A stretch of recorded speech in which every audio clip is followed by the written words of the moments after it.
시청자 여러분 안녕하십니까? 8월 24일 라이브 정책 K 3부를 시작합니다. 이 방송은 유튜브 라이브 정책 K 채널에서 실시간으로 시청할 수 있습니다. 이재명 정부 첫 반부패 정책 협의회가 열렸습니다. 관행 뒤에 숨은 특권과 부패 카르텔의 강력한 쇄신의 칼을 빼들었는데요. 공정사회를 향한 실천 과제를 들여다봅니다. 미래 성장판을 열 미래대응기금 신설과 반세기 만의 교부금 개편 등 국가 재정의 중대한 밑그림도 살펴봅니다. 폭우 피해 복구와 함께 이어지는 늦여름 무더위, 일상화된 극한 기후에 맞선 대책들을 짚어봅니다.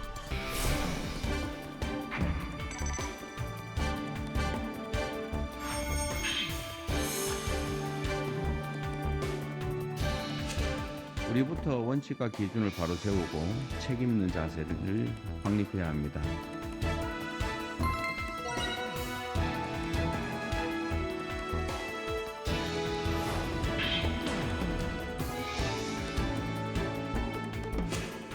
국민들께서 이제 진짜 달라졌구나라고 느낄 수 있을 때까지 흔들림 없이 추진해 주기를.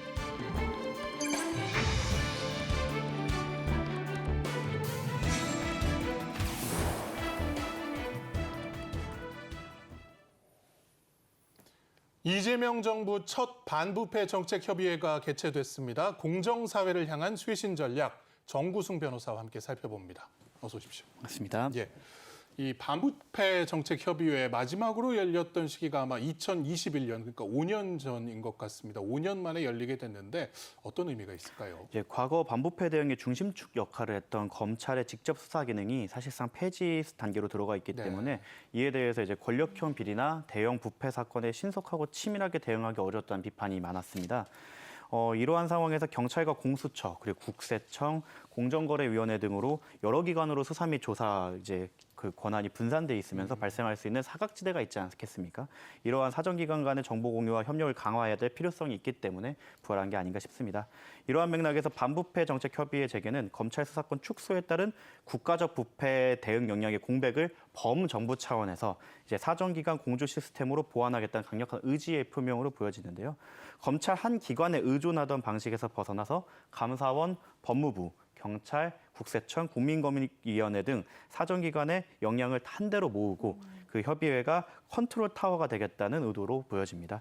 이를 통해 중대부패 범죄에 대한 예방, 적발, 수사, 국가재정 환수까지 전 과정을 차질 없이 수행함으로써 국가 반부패 시스템의 연속성을 확인하고 그리고 공직기강을 바로잡겠다는 의의가 있는 것 같습니다. 앞서 전해드린 이 특별감찰관 지명도 비슷한 맥락에서 좀 서둘러서 한 게 아닌가 싶습니다. 예, 맞습니다. 이제 지금까지 공석으로 돼 있었고 그 제도만 있지 임명이 되지 않아서 유명무실했던 제도를 이제 다 실질화하겠다는 의의는 보이고요.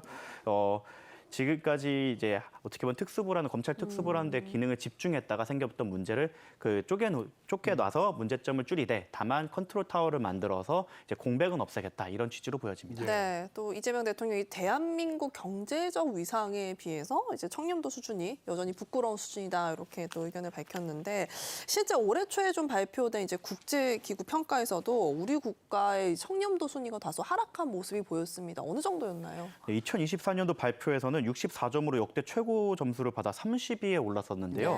25년 발표에서는 63점으로 31위를 기록하며 점수와 순위가 모두 내려갔습니다. 이는 2017년 이후 꾸준히 상승하던 흐름이 한 박자 끊긴 결과이자 대내외적으로는 한국 사회의 투명성과 공정성에 대해서는 이제 빨간등이 들어왔다고 보여지는 건데요. 이와 같은 하락에는 윤석열 정부 기간 동안 불거진 비상계엄 사태, 내란이죠. 그리고 권력형 비리 논란, 그리고 정치적 갈등 등이 영향을 미친 것으로 보여집니다. 또한 이제 검찰 수사권에 대한 개혁을 하면서 사정 시스템이 변화하는 과정에 살짝 공백이 있었고요. 이러한 그 다음에 이제 비상기엄 선포에 따른 민주적 제도에 대한 불확실성까지 감안되면서 대외적으로 봤을 때에는 한국의 부패 인식 및 국가 리스크 수치가 좀 악화된 게 아닌가 싶습니다. 이러한 국가 청렴도 하락은 국가 신뢰도의 축소와 외자 유치 타격 등 우리 경제 전반의 실질적인 위험으로 귀결될 수 있는데요. 5년 만에 이제 전격 재개된 반부패 정책 협의회는 단순히 정권 차원에서 지금 떨어진 신뢰도에 대해서 이제 수습용에 그쳐서는 안 되고 이런 그 감사원, 법무부, 경찰, 국세청 등 범정부 공조기관을 조금 제대로 컨트롤 타워를 해서 비삼계엄 사태 이후에 훼손된 민주주의 절차나 권력기관의 부패 사각지대를 막아내서 국제사회의 신뢰를 다시 얻는 시금석이 돼야 된다고 생각합니다. 네. 예. 국가 신뢰도가 미치는 파급 효과와 관련해서 대통령의 발언 듣고 이야기 이어가겠습니다. 우리 스스로가 충분히 느끼지 못하고 있을 만큼 대한민국의 경제적 위상이 매우 높아지고 있습니다. 국제사회에서도 전혀 다른 시각으로 새롭게 대한민국의 경제적 위상을 평가하고 있습니다. 수출 규모가 사상 최대로 세계 5위 수준에 이르렀습니다. 경상수지 규모 역시 역대 최고 수준을 기록하고 있고 국가 신용 등급도 매우 안정적입니다. 그런데 아무리 화려한 경제 지표를 달성하더라도 민생이 어렵고 또 정부와 공직사회가 국민으로부터 신뢰를 확보하지 못하면 이 모든 성과들은 마치 모래 위의 성처럼 쉽게 무너질 수도 있습니다. 예, 이 우리 경제 세계 10위권이라고 했던 게 얼마 전인 것 같은데 벌써 수출이 5위권으로 급부상을 했는데 반면 청렴도는 앞서 짚었던 것처럼 약 31위권입니다. 상당히 좀 격차가 있죠. 이재명 대통령이 이 공직사회가 청렴하지 않으면 경제 발전이 사상 누각이 될 수 있다라고 했는데 공직사회 청렴도 올리기 위한 방안 어떤 게 있을까요? 매우 어려운 질문이신데요.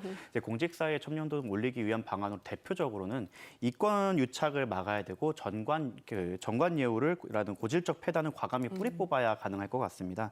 퇴직 공직자가 민간 기업이나 로펌으로 자리를 옮겨서 그 영향력을 행사하는 정관 유착에서 시작돼서 국가 예산이 사적 이익으로 흘러가는 이제 공공 비리로 이제 문제가 되는데요. 이런 눈먼 눈으로 전락하는 부분을 잡아내야만 이러한 문제가 좀 절어지고 공직 사회의 신뢰가 시작되지 않을까 싶습니다.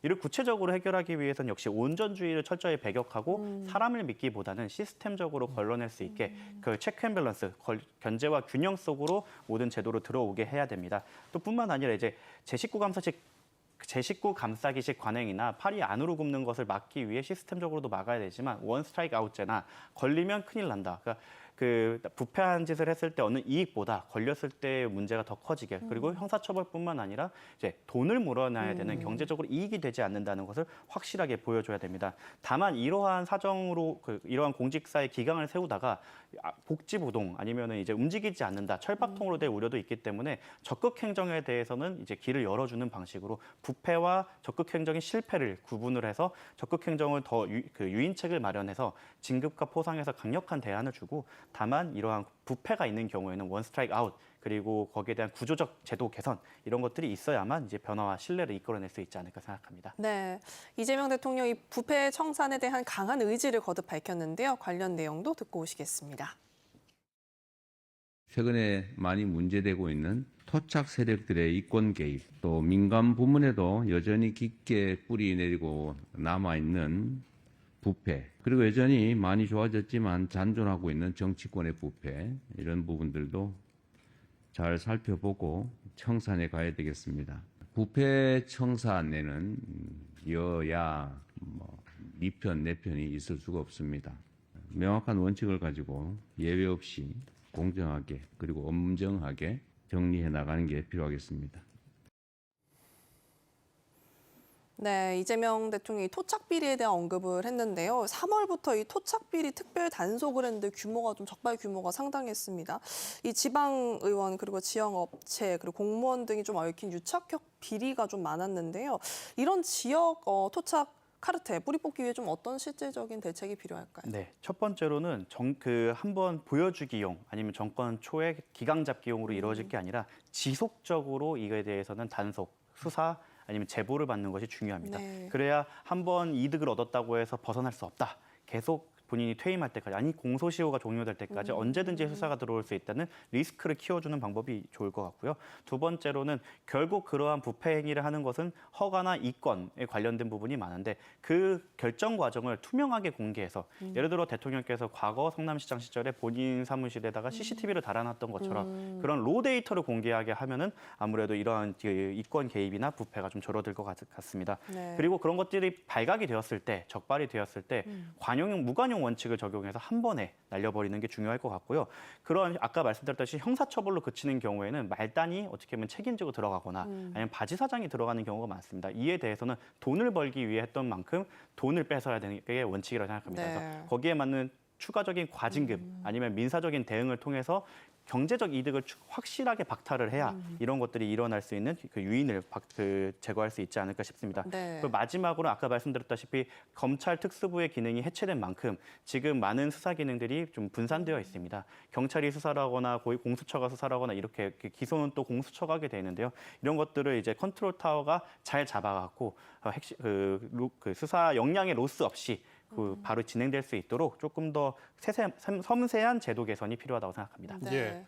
반부패 정책협의회 이재명 대통령이 공직사회 부패 청산이라는 총론을 제시했다면 이제 각 부처들이 실질적으로 부패를 어떻게 없애 나갈 것인지 좀 구체적인 방법들도 제시가 됐던 것 같습니다. 네, 각 부처들이 대안을 제시했는데요. 행안부 같은 경우에 지자체, 정기, 공직감찰 전수점검, 그러니까 모든 그 감찰에 대해서 전수를 확인하겠다는 거고요. 경찰청 같은 경우에는 지약 유착비리 전담 조직을 신설하겠다. 즉 하나의 조직을 만들어서 이것만 전담하게 하겠다라는 것이었고요. 권익위 같은 경우에는 지자체와 지방의 수의 계약을 전수조사하겠다. 그래서 위법 여부를 조사해서 공공계약 비리를 근절하겠다라는 건데 아까 말씀드렸다시피 투명하게 확인을 해서 내용에서 좀 이상하게 이 업체가 왜 됐지라고 확인을 한 다음에 그런 것들을 다 톱파보겠다는 거고요. 예산처 같은 경우는 보조금 부정수급 신고센터를 운영하고 포상금을 확대해서 누구든지 그 신고를 하게 하는 하도록 하여 그런 부패를 저지르는 사람으로 네. 하여금 리스크를 강화하게 하겠다라고 했고요. 마지막 법무부는 전관 유착 근절을 위한 입법을 추진한다고 하는데 저는 이 부분이 핵심이 아닐까 싶습니다. 왜냐하면 그 공무원과의 연이 없는 상태에서 이러한 이권을 따내는 건 사실상 불가능에 가깝기 때문에 퇴직 공무원들이 어디서 어떻게 활동하고 어떠한 경제 활동을 하고 있는지 저는 전수조를 좀 트래킹을 해갖고 문제가 되는 부분에 대해서는 좀 면밀하게 감시하는 이것을 또 개인정보보호법의 위반 소지가 없도록 해야겠지만 좀 AI로 트래킹하는 방법을 좀 찾으면 어떨까 생각해 봅니다. 네. 예. 원칙 앞에는 여야도 성역도 있을 수가 없습니다. 부패와 관행을 걷어내고 우리 사회가 더 공정해지는 확실한 전환점이 되길 기대합니다. 오늘의 두 번째 주제 영상으로 만나봅니다.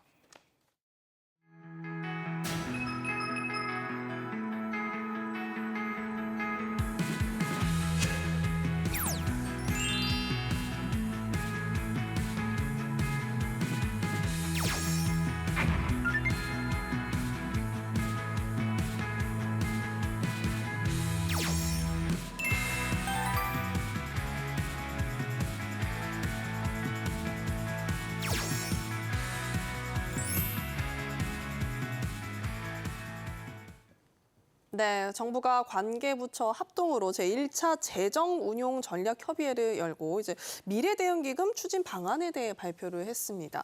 먼저 이 미래대응기금 신설을 추진하는 방안 배경 한번 살펴볼까요? 최근에 뉴스만 보면은 수출 5위다, 아니면 뭐 반도체 붐이다 이렇게 해서 좀 긍정적인 신호는 많았지만 우리 경제의 잠재 성장률에 대해서는 2040년대 0%대에 진입할 거라는 좀 어두운 전망이 네. 있기도 합니다. 이러한 전망 속에서 미래대응기금은 이제 미래 성장 동력을 골든타임 내에 확보하기 위해 시급한 결단을 내렸다고 보시면 될 것 같습니다. 국가 경제의 체질을 바꿀 초격차 기술, 신산업 분야의 전략적 투자를 집행해서 저성장의 늪에 빠진 경제 역동성을 다시 살려내겠다는 강력한 의지로 보여집니다. 동시에 이번 기금 신설은 반도체 등 주력 산업 실적에 따라 흔들리기 쉬운 세수 변동성을 완화하고 재정 안정성을 높이는 핵심 안전판 역할을 하게 될 것도 기대됩니다. 세수 호황기에 벌어둔 추가 재원을 유연하게 축적해뒀다가 반도체 사이클이 내려와서 우리 세수가 좀 줄어들었을 때는 그것을 적재적소에 활용을 해서 세입 불확실성에 대해 흔들리지 않는 튼튼한 재정관리 체계에 구축하겠다는 구상인데요. 결국 미래대응기금은 단기적인 예산 제출, 1년마다 맞춰가는 지출의 한계를 넘어서 구조적 저성장 위기를 극복하고 국가 재정의 지속 가능성을 확보하는 유용한 재정 안정화 장치가 될 것으로 기대하고 있습니다. 또한 학령 인구 감소와 산업구조 변화에 맞춰 기존의 경직된 재정 분배 방식을 유연하게 개편함으로써 국가 전체의 미래 경쟁력을 끌어올리는 마중물 역할을 할 전망입니다. 네. 예. 미래대응기금 결국은 재원이 문제가 될 것 같은데 이 재원과 관련해서 이제 추가 세수라는 개념이 요즘 좀 많이 쓰이고 있습니다. 네. 저희가 익히 쓰던 개념은 초과 세수인데 이건 이제 당해년도, 회계년도에 얼마나 세수가 들어오실 올 것인가에 따라서 계산을 한 것이고 추가 세수는 어떤 개념인가요? 그러니까 추가 세수는 비슷해 보이지만 발생 원인과 기준에서 명확한 차이가 있는 개념입니다. 초과 세수는 정부가 당초 예산을 짜며 예측했던 세수 추계보다 실제로 더 거친 세금을 뜻하는 말면 추가 세수는 이전 시기나 전년 대비 절대적인 세수 총량이 더 늘어난 그것을 뜻합니다. 정부가 추진하는 미래대응기금의 재원은 이러한 세수 호조로 발생한 초과 및 추가 세수의 일부를 원천으로 활용하게 되는데요. 단년도 예산 잔액 형태로 유실되기 쉬운 세출 여력을 기금이라는 돈익된 전용기관 곳간으로 이전시켜서 지속 가능한 재원을 확보하겠다는 구상입니다.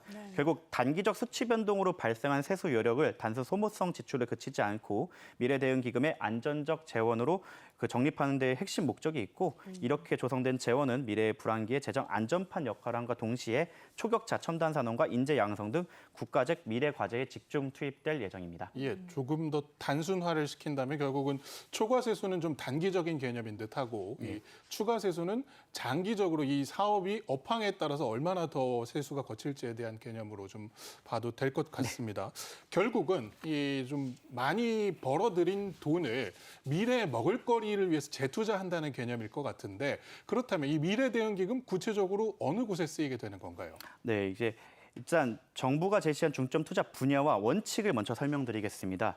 이제 원칙은 이 정부에서 이런 일을 하게 되면 이름 붙이기를 되게 좋아하는데요. 넥스트 원칙입니다. 넥스트라는 뉴. 넥스트 원칙. 네. N은 이제 뉴 캐피탈에서 자본을 축적하겠다. 네. 그리고 엔터프라이징, 가감한 투자를 해서 약간 초격차를 벌리겠다는 뜻이고요.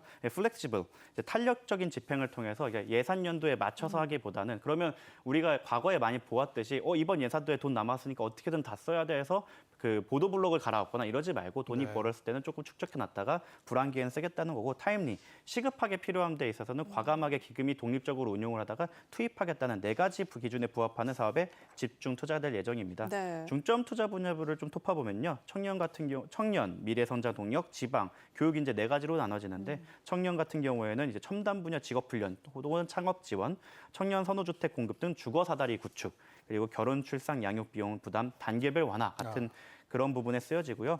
미래 성장 동력에는 AI, 3대 메가 프로젝트, 7대 시드 등을 육성하는 데 또 투자될 예정입니다. 또 지방으로 포함되는 이제 그 투자 분야도 있는데요. 생활 인프라 확충, 농어촌 기본소득 확산, 그리고 지방 정부 재원 지원도에 투자가 될 예정이고 마지막으로 교육 인재 분야에서는 초격차 인재를 양성해서 희망 사다리를 구축하자는 취지로 이공계 과학 인재 양성 그리고 해외 우수 인재 유치에도 투자가 될 예정이고 대학 경쟁력을 제고하고 영유아 보육 그리고 교육에도 지원될 예정입니다. 그러니까 단순 소모성 복지 지출을 지향하고 장기적으로 어떻게 하면 이게 재생산이 될 건지 AI 시대나 새로운 시대에 맞춘 인재를 배출할 수 있는지에 맞춰서 집중 투자가 될 예정입니다. 네, 이제 다음은 이제 55년 만에 대수술에 들어가는 이제 지방교육재정 교부금에 대한 이야기입니다. 먼저 이제 흔히 교부금이라고 불리는 이제 지방교육재정 교부금 이게 일단 무엇인지 한번 살펴볼까요? 네, 국가가 전국 유치원과 초등학교 등 지방교육의 균형 발전을 위해서 시도교육청에 지원하는 재원인데요. 기존에는 법률에 따라서 내국세와 자동 연동이 되도록 돼 있어서 중앙정부 내국세의 20.79%를 자동으로 받게 돼 있었습니다. 네. 그래서 교부금 증감 구조가 그 교육에 대해 필요한 게 있어서 느는 게 아니라 세수가 늘면 20.79%가 그냥 네, 같이 자동, 포션이 늘어나다 네, 보니까 네. 자동 증가하고 자동 감소되던 부분들이 있는데 이 부분에 대해서 이번에 이제 수술의 칼이 들어간다고 돼 있는 거고요.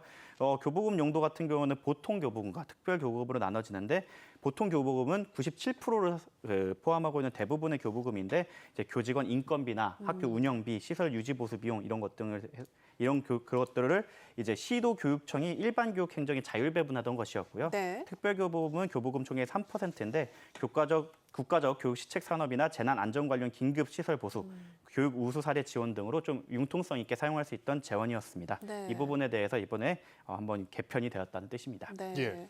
55년 만에 손을 보는 거라면 거의 뭐 변화가 없었던 제도이긴 한데 이번에 이걸 바꾸게 된 이유 결국은 학령 인구가 급격하게 줄어든 데에 따른 것이라고요. 제가 학교 다닐 때만 해도 중학교 한 반이 뭐 50명 맞아요. 그리고 네, 반이 저 맞아요. 같은 경우 17반이 있었는데 지금 가보면 반도 거의 절반 이하로 줄어져 있더라고요. 그리고 제가 있었을 때는 다 분필을 썼는데 네. 이제는 모두 태블릿을 사용하고 이제 아예 분필을 사용하지 않는 경우도 있는 것처럼 아무래도 이제 적어진 학생 수만큼 한 명 한 명 집중되는 투자가 필요하기 때문에 교부금 산정 방식에도 좀 변화가 예. 필요하다라는 라는 의견이 있어서 반영된 것 같습니다. 이제 학력인구 급감에 따른 교육 환경 변화에 맞춰서 반영을 하는 건데요. 지방 교육 재정 대부분 인건비로 네. 지금 지출되고 있지 않습니까? 그리고 학생 수에 비례해서도 뭐 증가나 감소하고 있지 않은 실정을 고려해서 그리고 또 이번에 AI 반도체처럼 세수가 많을 때 확 늘었다가 그래갖고 뭐 AI 관련 교육을 하겠다, 코딩 교육을 하겠다고 해서 늘려놨다가 그 다음에 세수가 부족해지면 막상 그 다음에 진행되지 않는 이런 것들이 있어서 네. 이러한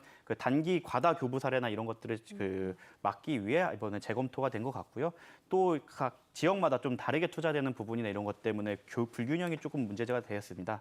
초중고 대비 고등교육 투자가 좀 저조했던 부분도 있는데 이런 부분에 대해서도 합리적 개편을 추진하려고 하고 있습니다. 네, 사실 교부금이 이제 대학의 지원 대상은 아니기 때문에 열악한 대학의 이번 교부금 지원 대상이 조금 교부금이 연동이 폐지가 되면서 열악한 대학에도 좀 지원이 되지 않을까라는 기대감이 올라오고 있습니다. 우리 교육 현장과 재정에 좀 어떤 변화가 있을지 궁금한데요. 지금까지 대학이 그 교부금의 지원 대상에 벗겨나 있어서 네.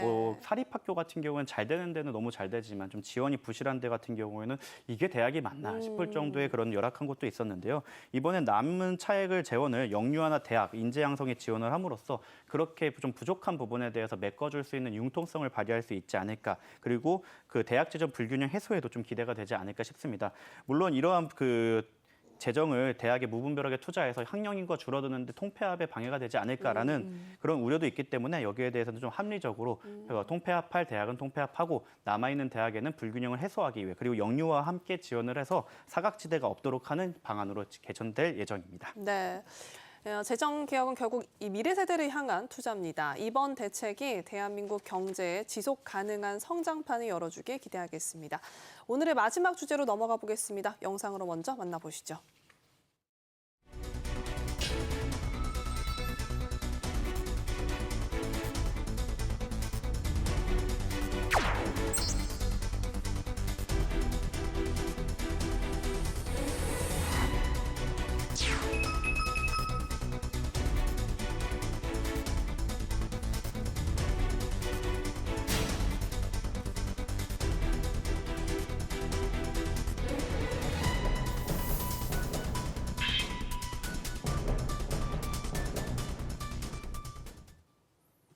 이 광복절 전후에서 경남 거제와 통영 지역에 집중호우가 있었는데 피해가 컸습니다. 이 산사태로 안타까운 인명 피해도 있었는데요. 지금 복구율이 좀 어떻습니까? 네, 거제 통영은 그 기록적인 폭우가 있었는데요.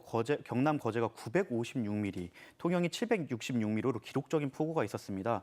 그 폭우 피해가 거제 1,303건, 통영이 652건으로 23일 기준 도로 상하수도 등은 상당수 복구가 되었는데요. 산사태 피해 복구 같은 경우에는 상대적으로 좀 느리게 진행되고 있습니다. 산사태 복구 비율은 거제가 31%, 통영이 12%로 단독주택의 대부분은 복구됐지만 공동주택의 60%에서 80%가 복구를 진행하고 있습니다. 한산도 이충무궁 유적 등 국가유산 5곳이 피해를 입었고요. 폭우 피해에 인한 미기가 이재민이 여전히 700명 이상 있는 상황입니다. 인실대피소와 숙박시설 등으로 분산 체류하고 있는데 수해 복구 인력이 4,824명, 그리고 장비가 516대나 집중 투입된 만큼 빠른 복구가 기대되고 있습니다. 네, 이재명 대통령이 피해가 컸던 이 통영, 거제 일부 지역을 이제 특별 재난 지역으로 우선 선포했는데 특별 재난 지역으로 선포가 되면 좀 어떤 지원이 이루어지나요? 네, 복구비 일부가 국비로 먼저 지원이 되기 때문에 그 약간 열악한 지자체 재정의 부담 완화에 기여가 될 것 같고요. 네. 그리고 국세나 지방세 납부 유예 등 세제 혜택도 같이 또 그 반영이 됩니다. 건강보험료, 전기료, 통신, 가스요금 등 공공요금이 감면되고요. 정책금융, 긴급 경영 안정자금 등이 지원돼서 자영업자분들에게도 숨통을 트일 수 있게 해줄 수 있습니다. 네. 정부는 가용 인력과 자원을 총동원해서 신속 수급과 복구에 노력하겠다고 나서고 있고요.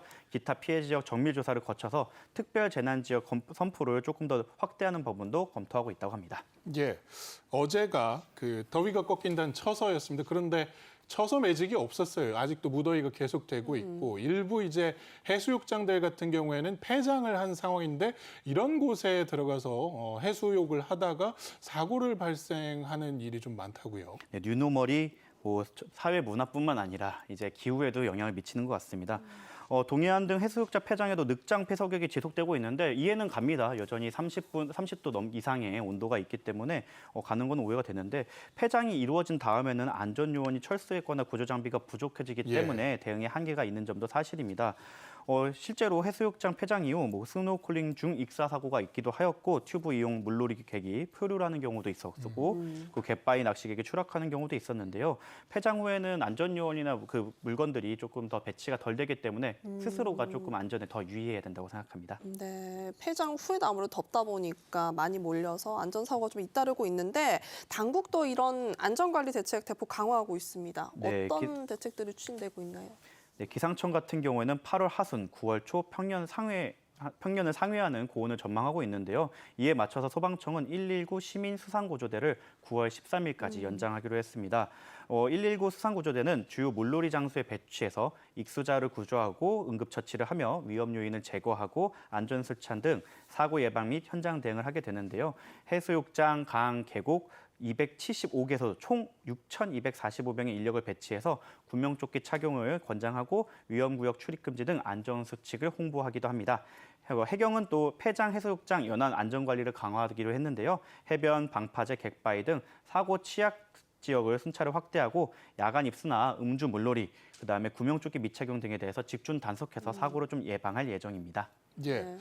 기후 온난화 등으로 이제 기후 재난의 유형 자체가 과거에는 상상을 할 수 없을 정도로 좀 바뀌고 있습니다. 그래서 이재명 대통령도 뭐 기후 재난은 곧 국가 안보다라고 표현을 하면서 이 재난 대응 방식 자체를 바꿔야 한다고 말씀을 하고 있는데 실제로 좀 어떤 준비들이 필요할까요? 일단 이러한 기후 재난 같은 경우에는 오히려 불균형하게 오는 것들이 더 문제인 것 같습니다. 예를 들어서 우리가 이러한 폭염이 계속된다고 하더라도 사실 백화점이나 몰 같은 경우에는 큰 타격이 없는 반면 네. 이제 쪽방촌 아니면 에어컨이나 이런 것들을 사용할 수 없는 시장 같은 경우에는 계속 피해를 입을 수밖에 없는 구조이기 때문에 여기에 대해서는 조금 구조적 우리가 접근이 필요하다고 생각을 합니다.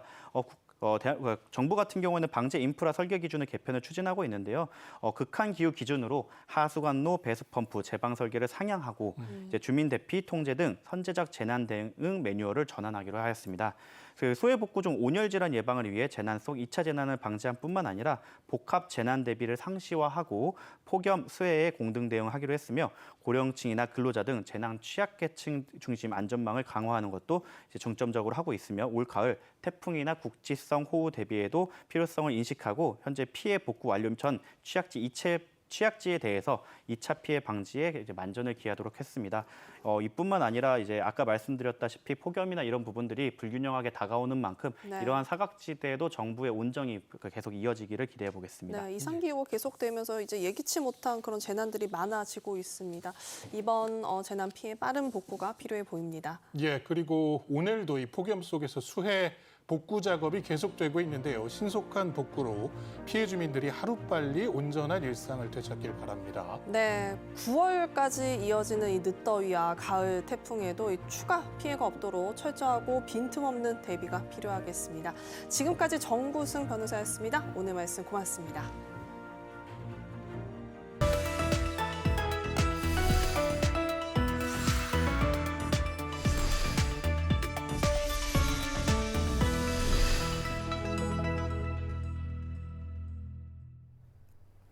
뉴스 첫 소식입니다. 올 인분율기 임금근로 일자리가 전년 같은 기간보다 29만 2천 개 늘었습니다. 늘어난 일자리의 약 80%는 60대 이상이 차지했습니다. 반면 20대 이하 청년 일자리는 14분기 연속 감소하며 연령대별로 엇갈린 흐름을 보였습니다. 조태영 기자의 보도입니다. 국가데이터처에 따르면 올 1분기 임금근로 일자리는 2,082만 8천 개로 지난해 같은 기간보다 29만 2천 개 증가했습니다. 기업체 소멸 또는 사업 축소로 일자리 193만 4천 개가 소멸했지만 기업체 생성 또는 사업 확장으로 222만 6천 개의 신규 일자리가 생긴 영향입니다. 산업별로 살펴보면요. 보건사회복지 12만 7천 개, 숙박음식 5만 9천 개, 전문과학기술 3만 7천 개 늘었습니다. 연령별로는 60대 이상의 일자리가 23만 3천 개 늘어나는 등 전체 증가분의 약 80%를 차지했습니다. 반면 20대 이하 일자리는 7만 6천 개 줄어들며 14분기 연속 감소했습니다. 60대 이상에서 일자리 수 증가하는 것은 보통 이제 보건사회복지 쪽에서 노인 일자리 관련해서 많이 차지를 하고 있는 것 같고요. 20대 이하 같은 경우에는 일단 인구가 그 해당 연령에 감소하고 있고요. 산업 같은 부분에서도 제조업이나 공공행정, 정보통신 쪽에서 조금씩 일자리 수가 감소하고 있습니다. 성별로 보면 여성 일자리 증가폭이 남성의 약 3배였습니다. 이는 여성들이 주로 종사하는 보건 사회복지에서 일자리가 크게 늘었기 때문으로 분석됩니다. 한편 전년 동기와 동일한 근로자가 점유한 지속 일자리는 1,541만 6천 개, 퇴직, 이직으로 대체된 일자리는 318만 6천 개였습니다. KTV 조태영입니다. 정부가 올해 하반기 주택 공급 속도를 높이고 청년과 신혼부부의 주거 사다리를 강화하는 데 정책 역량을 집중합니다. 또 공공택지 착공 기간을 절반 가까이 줄이고 민간 공급 활성화를 위한 지원도 강화하기로 했습니다. 이리나 기자의 보도입니다. 국토교통부가 주택 공급 확대와 사업 속도 제고를 올해 하반기 핵심 과제로 제시했습니다. 2030년까지 수도권에서 135만 호 착공을 추진하는 동시에 23만 호 이상을 추가로 공급하기 위해 공공택지 공급 속도를 대폭 끌어올리겠다는 계획입니다. KTV 정책회의에 출연한 김희타 국토부 1차관은 공공택지 최단기 착공 모델을 언급하며 기존에 단계적으로 밟아온 인허가 절차들이 앞으로는 병렬적으로 동시에 진행할 수 있게 됐다고 강조했습니다. 최장 67개월 이상 소요되는 기간을 이제 37개월까지 줄이겠다는 이제 절반 가까이 단축이 되는 건데 앞으로는 훨씬 더 빨리 이제 이 기간 단축이 되는 게 일상화될 것이다. 이를 통해 3기 신도시 등 기존 택지에서 8만 9천 호를 조기 착공한다는 목표입니다. 앞으로의 공급 물량과 관련해서는 올해 하반기 수도권 공공택지에서 1만 8천 호 규모를 분양하고 내년에는 3기 신도시 등을 중심으로 2만 7천 호가 공급될 예정이라고 밝혔습니다. 그러면서 공공분양 물량의 15%가량은 지분 적립형이나 수익 공유형으로 배정해 청년층의 내 집 마련 기회를 확대할 것이라고 설명했습니다.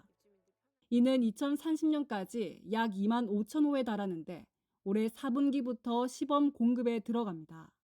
10만 호가 넘는 신규 공공택지 지구와 관련해서는 서울 강서와 남양주, 경기 광주 등 이미 공개된 2만 7천 호의 입지 외에 행정 절차를 거쳐 다음 달 말에서 10월 초쯤 7만 3천 호를 추가로 발표할 것이라고 밝혔습니다.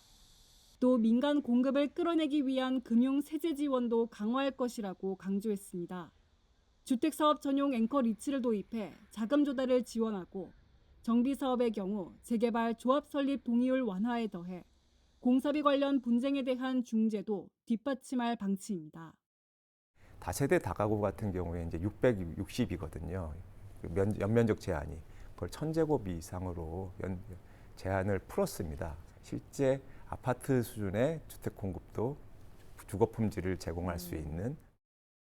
김 차관은 하반기에는 공급 상황을 국민에게 적극 알려 주택 공급에 대한 불안 심리를 낮추고 관련 입법과 행정 절차를 신속하게 진행해 나가겠다고 밝혔습니다. KTV 이리나입니다. 국산 자율주행 AI의 실증을 확대해 상용화를 앞당기는 방안을 정부가 논의했습니다. 안전하고 신뢰할 수 있는 AI 활용을 위해 윤리 원칙도 마련했습니다. 김유리 기자의 보도입니다. 산업과 일상을 바꾸는 AI 기술 경쟁이 갈수록 치열해지고 있습니다. 앞선 기술을 확보하는 것과 함께 이를 실제 산업으로 빠르게 연결하는 역량도 중요해졌습니다. 인공지능 혁명은 우리 산업과 삶 전반을 송두리째 변화시키고 있습니다. 우리가 무한한 기회를 누리는 선도자가 될 것인지 또는 도태의 위험에 언제나 노출되어 있는 추격자가 될 것인지는 우리의 선택에 달려 있습니다. 정부가 과학기술관계장관회의에서 AI 산업 활용을 확대하고 안전과 신뢰를 높이기 위한 방안을 내놨습니다. 먼저 국산 자율주행 AI의 경쟁력을 끌어올리는 방안이 논의됐습니다. 광주에서 시작한 실증을 다른 지역으로 넓혀 다양한 주행 데이터를 확보할 계획입니다. 이를 통해 자율주행 AI의 성능을 높이고 상용화도 앞당긴다는 구상입니다. AI가 사회 전반으로 빠르게 확산되면서 윤리 원칙도 마련했습니다. 특히 AI 개발자뿐만 아니라 이용자 역할도 강조했다는 게 특징입니다. 주로 개발자들을 규범 대상으로 이렇게 설정하는 느낌을 많이 줬던 반면 이번 윤리 원칙은 이용자들이 중요한 행위 주체라는 점을 인식하고 이용자 윤리를 강조하고 있는 것이 주요 특징입니다. 한국이 AI 기본법을 세계 최초로 시행한 데 이어 윤리 원칙의 지향점을 구체화했다는 점에서 국제사회의 관심도 클 것으로 보입니다. 딥테크 창업을 활성화하기 위한 방안도 마련됐습니다. 우수 R&D 성과를 선별해 창업 지원으로 연계하는 체계를 구축합니다. 또 이공계 청년의 창업 지원을 늘리고 투자형 R&D와 초장기 펀드를 통해 기업 성장도 뒷받침할 계획입니다. KTV 김유리입니다. 한성숙 국무총리가 최근 연이은 경찰의 실종 사건 부실 대응과 관련해 전국 실종 사건 전수조사를 지시했습니다. 또 실종 수사 관리 체계 개선도 주문했습니다. 문기혁 기자의 보도입니다. 제주경찰청은 오늘 제주시 한림읍 인근에서 지난 5월 실종된 장미란 씨로 추정되는 시신을 발견했다고 밝혔습니다. 실종 104일 만입니다. 시신 상태로 미뤄봤을 때 범죄 피해 가능성은 높지 않은 걸로 경찰은 추정하고 있습니다. 장 씨는 지난 5월 12일 밤 장기 투숙 중인 숙소를 나서고 근처 CCTV에 포착된 후 행방이 묘연했습니다.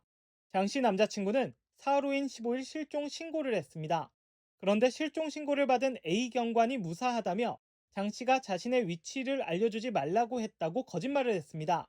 A 경관은 이후 신고 2시간 30분 만에 사건을 종결 처리했습니다. 장 씨 남자친구는 지난달 17일 재차 신고를 시도했지만 연인에게 연락처를 말해주지 말라는 A 경관의 기록이 남아 신고 접수가 이뤄지지 않았습니다. 이어 가족이 지난달 19일 재신고를 접수해 수색이 다시 시작됐습니다. A 경관은 지난 2일 실종 신고된 60대 남성 실종자의 사건도 허위 종결한 걸로 드러났습니다. 한성숙 국무총리는 최근 연이은 실종사건 부실 대응에 대해 전수조사를 지시했습니다. 전국 실종사건 전수조사를 한치의 빈틈없이 철저히 진행하고 부당 불법 처리 사례가 확인될 경우 일벌백계 차원에서 엄중 조치하란 지시를 내린 겁니다.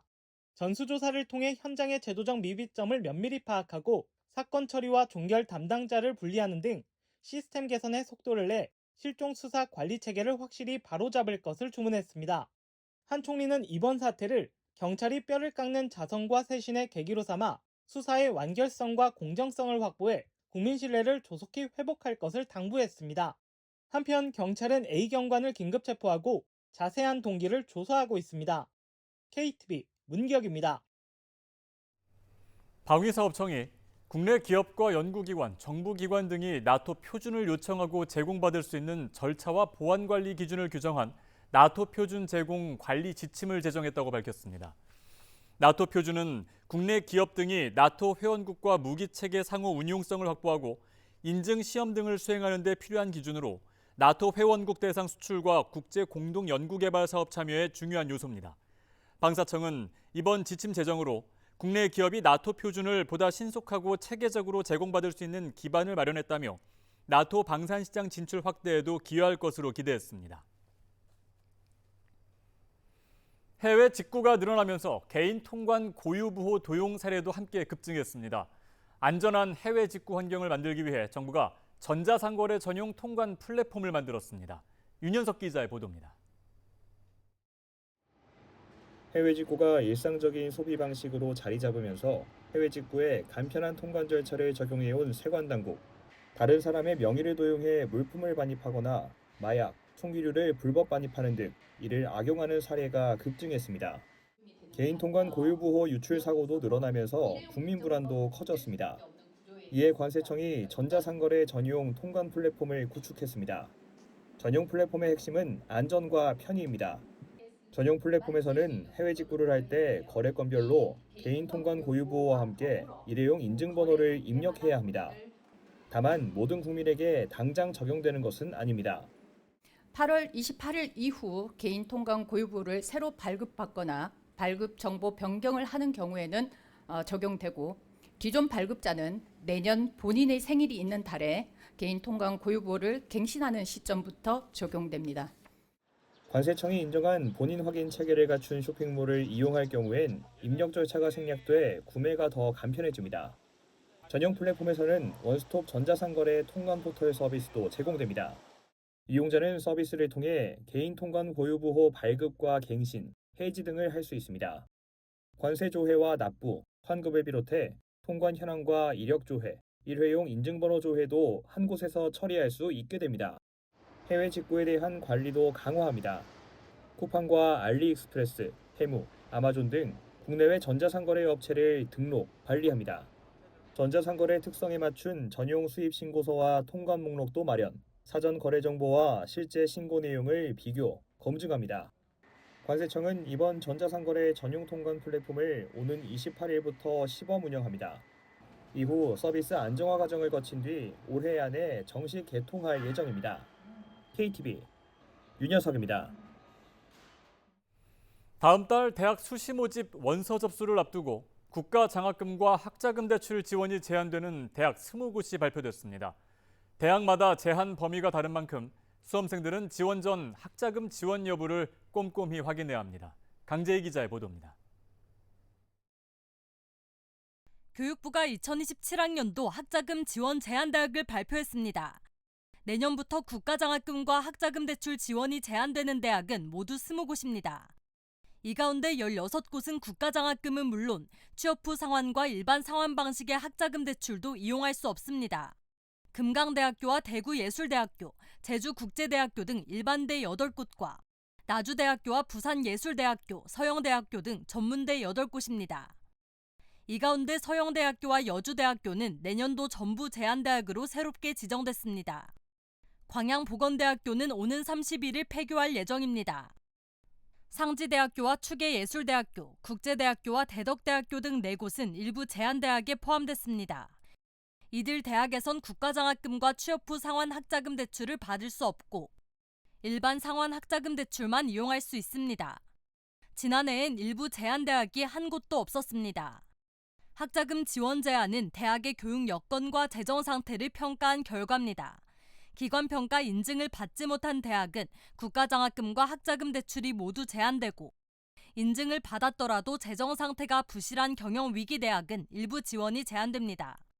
학자금 지원 제한 대학은 2025학년도 10곳에서 2026학년도 17곳, 2027학년도 20곳으로 해마다 늘고 있습니다. 학생들이 안정적인 교육 여건을 갖춘 대학을 선택할 수 있도록 학자금 지원 여부에 대한 정보를 제공하고 대학에는 교육 여건과 재정 상태를 개선하도록 유도하기 위한 조치입니다. 제한 조치는 2027학년도 신입생과 편입생부터 적용됩니다. 다만 제한대학으로 처음 지정된 해에 입학한 재학생도 지원 제한을 받습니다.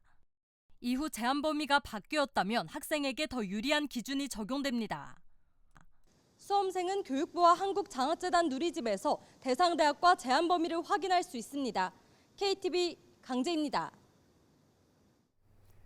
지난 2월 창덕궁을 누볐던 AI 순찰 로봇 술라봇 기억하시는 분들 있으실 텐데요. 다시 돌아왔습니다. 11월까지 서울 덕수궁과 경기 고향 서울흥에서 두 번째 실증 운용됩니다. 성능 확인은 물론 적합도와 안전 기여도까지 꼼꼼히 따져서 도입을 결정할 예정인데요. 김찬규 기자가 취재했습니다. 더위가 한풀 꺾인다는 처서가 지났지만 폭염특보가 내릴 만큼 뜨거운 한낮, 무더위를 이기지 못한 관람객 한 명이 쓰러집니다. 국능 순찰 로봇 술라봇이 발견하곤 작은 바퀴를 바삐 굴립니다. 응급 상황입니다. 관람객이 쓰러졌습니다. 주변 관람객분들은 가까이 다가오지 마시고 119에 신고해 주시기 바랍니다. 국가유산청이 중소벤처기업부와 손잡고 술라봇 현장 실증에 나섰습니다. 지난 2월 창덕궁에 이어 두 번째입니다. 크기는 유아차 정도로 작지만 이 똑똑한 머리와 밝은 눈을 가졌습니다. 술라봇은 하루 3번에서 6번 이 덕수궁을 돌며 위험 상황을 감지합니다. 눈이 되는 건 머리에 달린 고해상도 카메라와 열화상 카메라. 로봇이 넘지 못하는 고궁의 높은 문턱 너머도 선명하게 보여줍니다. 화재와 침입 등 유산 피해부터 응급 상황까지 비전 AI가 영상을 분석해 경고음을 냅니다. 순찰 로봇입니다. 화재가 발생했어요. 근처에 계신 분 119에 신고해주세요. 관제실에도 실시간으로 알려 제때 대응할 수 있습니다. 이 순찰 로봇이 다니는 것만으로도 해도 신고율이 약 12% 정도 감소했다는 경찰청 측의 데이터를 받은 적이 있습니다. 사람들이 지금 현재 로봇이 안전관리를 위해서 운영이 되고 있구나라는 사실을 인지하고 그로 인해서 예방 효과는 크다. 술로봇의 과제는 국능의 험한 길을 안정적으로 다닐 수 있는지 확인하는 것. 오는 11월까지 300km를 달리며 비 오는 날 진흙과 미끄러운 돌길도 문제없이 헤쳐나갈 수 있는지 시험합니다. 험지가 많고 경사가 급한 왕릉 서오릉에는 다리 2개로 움직이는 순찰 로봇이 투입됩니다. 서오릉은 궁궐과는 다르게 또 면적이 굉장히 넓고요. 경사지와 험난한 지형을 잘 순찰할 수 있는 이동성에 특별히 더 주안점을 두고 있습니다. 성능 확인을 넘어 국능 적합도를 평가하고 국가유산과 관람객 안전 기여도를 확인한다는 게 국가유산청 설명입니다. 국가유산청은 이번 실증 결과를 토대로 첨단 기술과 인력 순찰을 병행한 국가유산 안전관리 체계를 갖출 계획입니다. KTV 김찬규입니다. 한때 거리에서 쉽게 볼 수 있었던 구두 수선대가 자취를 감추고 있습니다. 고령화로 수선공이 줄고 도시 미관 등을 이유로 영업 공간이 좁아지고 있는데요. 김경호 기자가 취재했습니다. 도로에 울려 퍼지는 둔탁한 망치 소리. 망치질 몇 번에 새 밑창이 자리 잡습니다. 수선공의 손길이 닿아 낡았던 구두는 금세 새 것이 됐습니다. 요즘에는 이제 직장인들도 양복 차림에 운동화 스니커즈 운동화 신고 배낭 메고 다니기 때문에 구두 닦는 거는 거의 없고 이제 요즘에는 운동화나 이런 명품 쪽, 수선 쪽으로 많이 일을 많이 바꿔서 하고 있어요. 최근에는 운동화를 선호하는 사람이 늘면서 구두 수선 수요가 줄었습니다. 수선공 대부분이 고령층에 접어들어 기술을 이어받을 사람을 찾기도 어렵습니다. 제가 올해 이제 50인데 이 일 지금 현재 하시는 지금까지 이제 계속 업종을 이어가시는 분들 이제 연령대는 지금 70대 초반, 60대 후반 이렇게 다 연령대가 다 높아요. 근데 그분들도 이제 점점 이제 나이가 들어가면서 이 일을 오래 못 하겠죠. 실제로 거리 위에 구두 수선대 3곳 중 1곳 가까이 자취를 감췄습니다. 지난 2018년 1,000곳에 달했던 서울의 구두 수선대는 올해 700여 곳으로 줄었습니다. 좁아지는 영업 공간도 문제입니다. 도로 위에 이런 구두 수선대들은 지자체로부터 도로 점용 허가를 받아서 운영되고 있습니다. 이 보행 환경 개선이나 도시 미관 등의 이유로 이전이나 철거의 대상이 되고 있습니다. 이들의 기술은 생업을 넘어 보존해야 할 생활 문화라는 목소리도 있습니다. 책이나 영상으로 배울 수 없는 숙련 기술이란 점에서 후계자 양성이 필요해 보입니다. 경제적으로 판단해야 될 그런 문제가 아니고 우리 옛날의 추억들, 아까 말씀드린 대로 동네의 사랑방 개념이고 그 동네 터줏대감이었어요. 그 수리하시는 분이. 동네라는 일들 다 알고 계셨거든요. 그런 식으로 그런 문화들이 이렇게 개성, 발전되는 그런 계기가 됐으면 합니다. 하지만 구두수선처럼 특정한 생활기술은 직업훈련 과정에서 찾아보기 어렵습니다. 전문가는 젊은 기술인 양성을 위해 체계적인 교육 환경을 조성해야 한다고 말합니다. 국가직무표준이라는 NCS에도 보면 수선이 별도로 나와 있는데도 불구하고 이것을 제대로 가르치는 교육 과정 자체가 저희 대학에도 없고 당연히 일반에도 없는 게 문제가 아닌가. 수십 년간 같은 자리를 지켜온 구두 수선공의 망치 소리. 사라지는 기술을 어떻게 다음 세대에 전할지가 새로운 과제가 되었습니다. KTV 김경호입니다. 중국에서 1군 발암물질인 포름알데히드를 묻힌 배추가 유통됐다는 보도와 관련해 식품의약품안전처가 국내 수입 여부 확인에 나섰습니다. 식약처는 중국 대사관 등을 통해 문제의 배추가 국내에 수입됐는지 확인하고 있다고 밝혔습니다. 또 중국산 배추에 대한 수입 검사 강화 조치를 실시했고 추가로 정보가 확인될 경우 필요한 조치를 할 예정이라고 설명했습니다. 앞서 중국 언론들은 허베이성에서 생산된 배추 가운데 일부가 신선도를 유지하기 위해 포름알데히드를 사용한 사실을 중국 정부가 확인해 조치에 나섰다고 보도한 바 있습니다. 내년부터 자립준비 청년과 보호기간 연장 청년의 공무원 채용시험 응시 수수료가 면제됩니다. 인사혁신처는 기존 기초생활수급자 등 저소득층 응시자의 응시 수수료를 면제해온 점을 고려했다고 밝혔습니다. 또 병역이나 임신, 출산 등으로 합격자가 임용을 연기하는 경우에도 부처의 인력 수요에 따라 추가 합격자를 선발할 수 있도록 관련 규정을 확대합니다.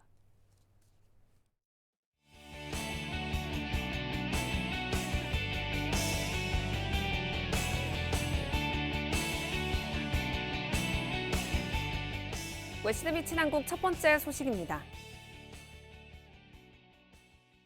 우리나라가 북극 항로를 통한 새로운 해상물류 가능성 모색에 나섰습니다. 부산에서 출발한 컨테이너선이 북극 항로 시범 운항에 나서면서 외신도 한국의 새로운 물류망 개척에 주목했습니다. 자세한 내용 확인해 보시죠. AFP통신은 펜스타 아크로호가 부산 신항을 출발해 북극 항로 상업석을 시험하며 두바이 타워호 항로를 따라 일반 항로보다 소요 시간을 10일가량 단축할 전망이라는 소식을 전했습니다. 이와 관련해 마크 란테인 노르웨이 북극대 정치학 교수는 두바이 타워호에 이은 이번 항해가 북극 항로의 제2차 해상 운송 통로화를 보여준다고 평가했는데요. 이뿐만 아니라 남재헌 해양수산부 차관 역시도 이번 항해가 북극 항로에 대한 한국의 관심을 보여준다고 전했습니다. 한편 AFP통신은 북극 항로의 안정적인 활용을 위해 대러시아 제재 등 국제 규범을 고려한 세심한 접근이 필요하다는 일부 전문가 의견도 함께 덧붙였습니다. 다음 소식입니다. 반도체 호황으로 늘어난 세수가 청년 지원과 미래 산업을 위한 재원으로 활용될 전망입니다. 한국 정부가 이른바 미래 대응기금 신설에 나서면서 외신도 그 규모와 활용처에 관심을 보였는데요. 로이터 통신의 보도입니다. 로이터 통신은 기획예산처가 반도체 호황에 따른 초과 세수를 활용해 청년층 지원과 AI 등 미래 산업에 투자하는 미래 대응기금을 신설한다고 발표했다는 소식을 전했습니다. 보도에 따르면 내년도 세수 전망 등을 토대로 기금 규모가 100조 원을 넘어설 것으로 추산되는데요.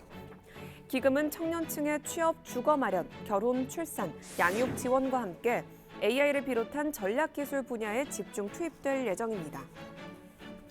정부는 반도체 호황으로 늘어난 세수를 미래 성장 동력으로 활용한다는 계획으로 관련 법안은 내년도 예산안과 함께 국회에 제출될 예정입니다. 다음 소식입니다. 세계 AI 반도체 시장을 이끄는 엔비디아가 한국 스타트업에 눈을 돌리고 있습니다. 국내 AI 반도체 기업 리벨리온과 협력 가능성을 논의하고 있다는데요. 해외 언론도 이 소식에 주목했습니다. 블룸버그 통신은 엔비디아가 한국 AI 반도체 설계사 리벨리온과 기술 제휴, 투자, 인수 초기 협상 중이며 젠슨 황 CEO가 이번 주 박성현 공동 창업자 겸 CEO와 협력을 논의하고 있다고 전했습니다.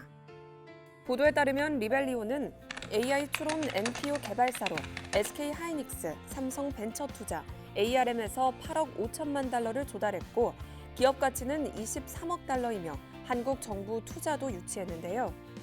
특히 리벨리온은 엔비디아가 장악한 AI 반도체 시장에 도전하는 스타트업 중 하나로 엔비디아는 AI 시대 핵심 지위를 지키려 스타트업 투자, 기술, 인재 확보를 확대하고 있습니다.